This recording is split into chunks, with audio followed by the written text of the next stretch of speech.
The final day of the NFL draft is officially underway. Today, we will be recapping day 2 of the NFL draft and going through the Kansas City Chiefs selections as they bolstered the offense at the wide receiver and O-line position. But before we do get into all of that, please be sure you subscribe to the channel, like this video, as I'm going to keep you up to date on anything Kansas City Chiefs related that you do not want to miss out on. And without further ado, let's have some fun. Now, before we get this video underway, first and foremost, I want to say thank you to everyone who joined my live stream on Thursday and Friday. I did anticipate going live today, but I was busy in the morning, and then once it got underway, the draft was kicking, I was just thinking, man, we're in the later rounds. I'm starting not to know a lot of these prospects, and I'm going to be the first to tell you I'm not going to pretend like I do either. I'd mostly focus on the area and needs and holes that the Kansas City Chiefs can address and fill. And I thought if I'm going to do it that way, it's best to create a video. So what I'm going to do here is we're going to recap day 2, and then later on tonight, maybe early morning tomorrow, I will get another video of recapping day 3 of the NFL draft. But right now, the Kansas City Chiefs, they added weapons to the offense, the wide receiver position and the O-line yesterday. Let's start off with round 2 as the Kansas City Chiefs traded up to pick 55 to select wide receiver out of SMU, Rasheed Rice. And if you are familiar with my channel and if you have been watching my draft coverage for the last couple months, you know I am a huge Rasheed Rice fan. And I was stunned that they selected him. I wasn't stunned in round 2 or that they traded up. I was just stunned they were that heavily interested in a guy that I viewed very highly. And there's a lot of Chiefs Kingdom that thinks that Rasheed Rice was a reach for the Kansas City Chiefs in that position. And we'll get to that. But one thing I wanted to cover that I didn't know, and many of Chiefs Kingdom didn't know as well, is when Rasheed Rice was drafted by the Kansas City Chiefs, that the repertoire he already had with Patrick Mahomes and the relationship he had with the Kansas City Chiefs during the pre-draft process. And that just is kudos to Brett Veach, and it shows that Zay Flowers and Quentin Johnston was the biggest smokescreen of smokescreens. Not to say that Brett Veach wasn't interested in the guys, but he realized, I'm probably not gonna get in a position to trade up for them, so let's throw smoke out there and see how many people fall for it. And we all did, because Rasheed Rice also went to Dallas and was working out and catching passes from Patrick Mahomes and the boys, and none of us heard of it. Now, how is that so? How do we hear about Zay Flowers and Quentin Johnston, but Rasheed Rice is under wrap? Because it seems like Brett Veach and Andy Reid and Patrick Mahomes, that was their guy all along, and they wanted to make sure no one knew about it. And that's one of the best wrapped gifts ever, to know we know our guy, and we'll throw up smoke screens to make you think that we want a guy and we will trade up for a guy, but that's going to get another team to get those wide receivers, and that's initially what happened. And yes, the Kansas City Chiefs had to trade up for Rasheed Rice, but did they? And that's been the topic of conversation, because there were still wide receivers on the board like Cedric Tillman, Jalen Hyatt. I think there was only one previous wide receiver that was taken before him, which was Mingo, which is who I was a huge fan of. Actually, Reed was taken before him, and that could have been a stretch for the Green Bay Packers as well. Here's the thing that I will get to with Rasheed Rice, is in any organization as well, if that's your guy and you're heavily in love with the player, you make sure no one else gets him. And you're not going to stay at pick 63 hoping your guy falls to you, a future weapon for your offense. It's just not a risk you take. So you're going to trade up 8 to 10 spots to make sure you get your guy, whether it's considered a reach or not. If it's your guy and you want him that badly, you are going to find a way to get him. And we're going to talk about that with Wanya Morris as well, who was selected in the 3rd round. But with Rasheed Rice, he can be more of an impact in his first year than Sky Moore, I believe. I think he's definitely a different wide receiver than what the Kansas City Chiefs don't have, which is huge. As we mentioned before, Kadarius Toney, he's your elusive guy. He knows how to get away from people. Sky Moore, he could be strictly your slot guy, your route running, your crispy guy. Rasheed Rice is like your prototypical X receiver, which is something that the Kansas City Chiefs haven't had. A lot of people are saying it's a comparison to Juju, and yeah, you can say that, but I think you can elevate that too once Rasheed Rice gets the playbook down and is like NFL ready. I think that Rasheed Rice, if I had to compare him, and a lot of people are saying Juju, like a Michael Gallup, he compares his game to DeAndre Hopkins, and you can see the glimpses of that as well. I don't know if I'd go that high, but also when you're playing with Patrick Mahomes and Andy Reid, and they both know how to get the best out of you, I wouldn't be surprised. And also, that's another telling story as well, is the Kansas City Chiefs throughout this whole offseason and draft process, I keep saying prospect, throughout this whole process, have been rumored to be heavily interested in DeAndre Hopkins, and they get a guy in Rasheed Rice who molds his game after DeAndre Hopkins. Makes sense. Like, everything adds together into a draft prospect that they wanted. A young guy who molds his game after DeAndre Hopkins, fills a hole that you lost with Juju, and also helps the offense in different facets of the game. One thing that the Kansas City Chiefs struggled last year was those passes that exceeded more than 20 yards. One thing that Rasheed Rice excels very well in, and actually led FBS in last year, was the passes that he caught over 20 yards. And it's not because of his speed, because he's not a blazer by any stretch of the imagination. He runs a 4.51, but at the end of the day, you throw a ball up to him, he's a physical dude, and he knows how to get a football. I just don't understand how Chiefs Kingdom can be so upset with the pick. Now, if you wanted to compare him to guys like a Cedric Tillman or a Jalen Hyatt, who was already on the board, and they were picked later in round 3, the only one I can throw a debate with you at and understand is Cedric Tillman. And Cedric Tillman, I believe, can be great at the next level.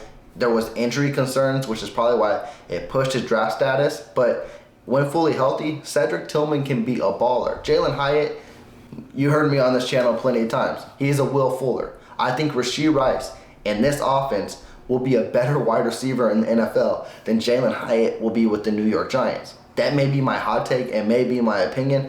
I was just never a big fan of Jalen Hyatt. I think Rasheed Rice, it may not, and we see this too with Sky Moore in his rookie year. He's not going to break the scene rookie year. He might have some good flashy plays. I believe he will have more than Sky Moore and be more involved early on. But don't anticipate 1,000 yards and 10 touchdowns right off the get-go. That's just not what's going to happen. The Kansas City Chiefs, they're going to focus on Travis Kelce, Kadarius Moore, Sky Moore, and I said Kadarius Tony Sky Moore. I thought I mixed the name up. MVS, you guys are big hypes into Justin Ross. There's a lot of young players, and also it's unknown too, which kind of scares Chiefs Kingdom. But at the end of the day, the depth is there.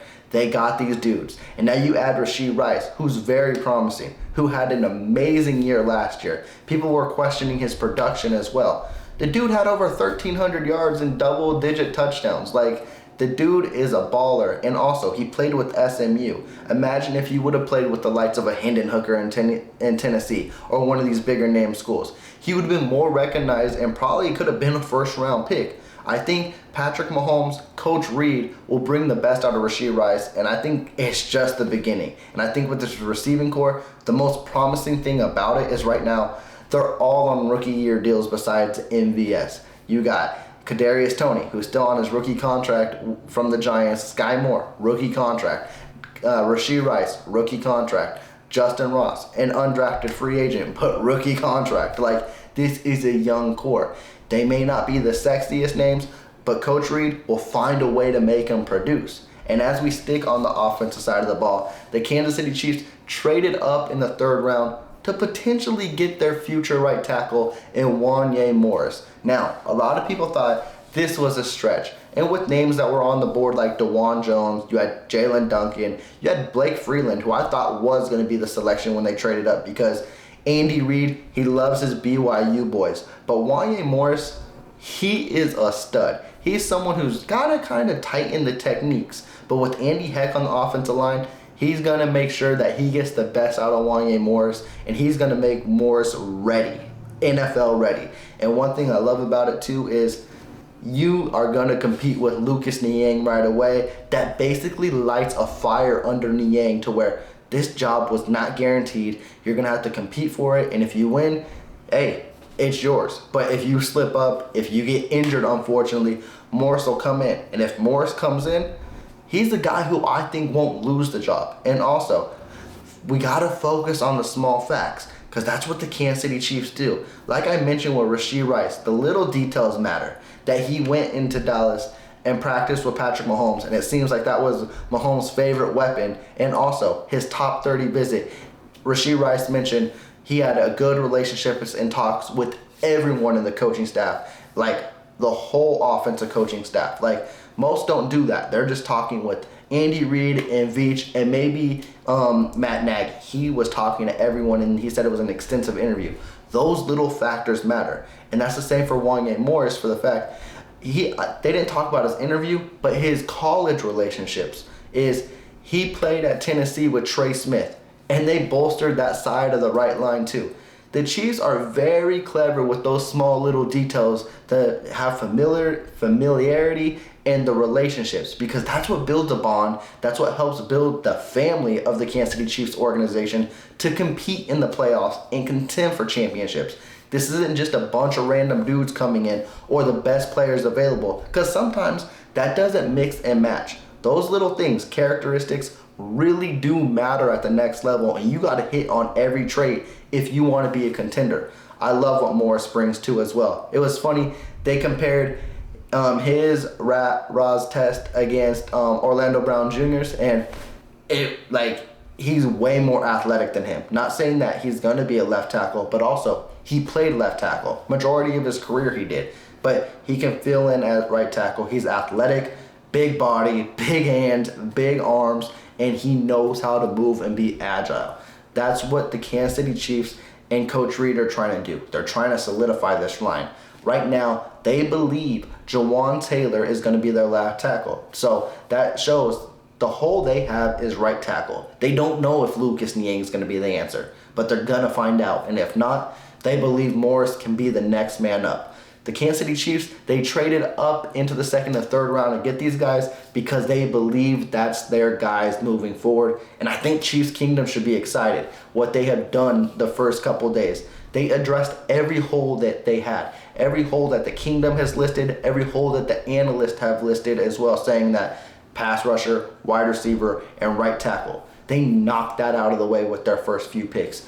Now, we're in day 3, and they can just have fun and get depth and get experience and get these raw guys to build on their roster. It's gonna be fun. I told you when I started this video, day 3 of the NFL draft is underway.